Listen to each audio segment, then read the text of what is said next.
And welcome. My name is Steve Bennett and I'm head of the direct business at Charter Hall. And today I'm just going to give a short 2 to 3 minute update on what's been happening during the September quarter. I'm very pleased to say that over the quarter, our 4 open funds have made some excellent acquisitions that are right in line with our mandates. And what are those mandates? Well, long-term leases to secure tenants that have very high occupancy levels. But I will get into the individual detail by fund in a second. I'm very pleased to announce that the Charter Hall Direct Property business for the 3rd year in a row was awarded the Professional Planner Zenith Fund Manager of the Year for Direct Property. So the first fund I'm going to talk about is the Direct Office Fund. So it's our largest fund, and during the quarter we announced a new joint venture partnership with the Western Sydney University. What does that partnership involve? Well, it means we're going to develop with them a new $280 million brand new campus at Parramatta, with the Western Sydney University being the anchor tenant on a 15-year lease term. It's a fantastic transaction for the Direct Office Fund and in very much keeping with the investment thesis of long-term leases to high-quality tenants. What that means is the fund will now be $1.55 billion, 99% occupied, and have a weighted average lease expiry for a diversified portfolio of 8.4 years. We're very pleased with how this fund is positioned. Let's now cover off some industrial assets that we acquired during the quarter. Our industrial fund number 4 acquired a property at Preston's, New South Wales, Sydney. And Sydney is a fantastic industrial market at the moment with strong tenant demand. And what we're able to unlock for our investors is a new property with a 10.5-year lease term, 100% occupied, to the tenant being Mainfreight.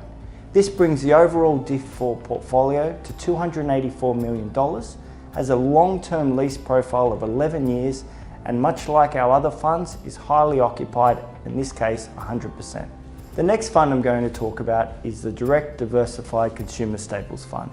Unlike our other open funds, this can invest across multiple property sectors, but it does focus on tenants that are in that consumer staples sector. During the September quarter, it made 2 acquisitions, one in Burleigh Waters in Queensland, and the other a Brisbane CBD retail complex. But what we liked about both these different properties are that the anchor tenants are food-based retailers, so they're not exposed to that discretionary spending space. This brought the overall portfolio for Consumer Staples Fund to be over $100 million, and we're looking at further opportunities to grow and diversify the fund during the December quarter. And the final open fund, which I'm going to update in this webinar, is the PFA Direct Property Fund. During the quarter, it made 3 acquisitions. 2 of them were located in Brisbane that had a weighted average lease expiry of 8 years across both assets. Importantly, the anchor tenants at both properties were the Queensland State Government. The other acquisition which we made was an asset in Perth, which benefits from an 11.2-year average lease term leased to the WA Government.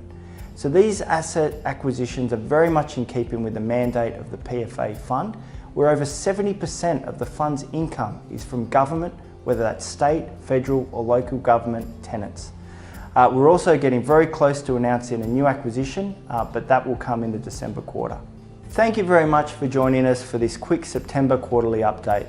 As you can see, it's been a very busy quarter, but we're pleased with the acquisitions and progress we've made on our open funds, and we believe that these acquisitions will enhance investors' value over the medium to long term. If you require more information and more detail, please do contact our investment management team or go to the website to look through the full quarterly report. Thank you very much.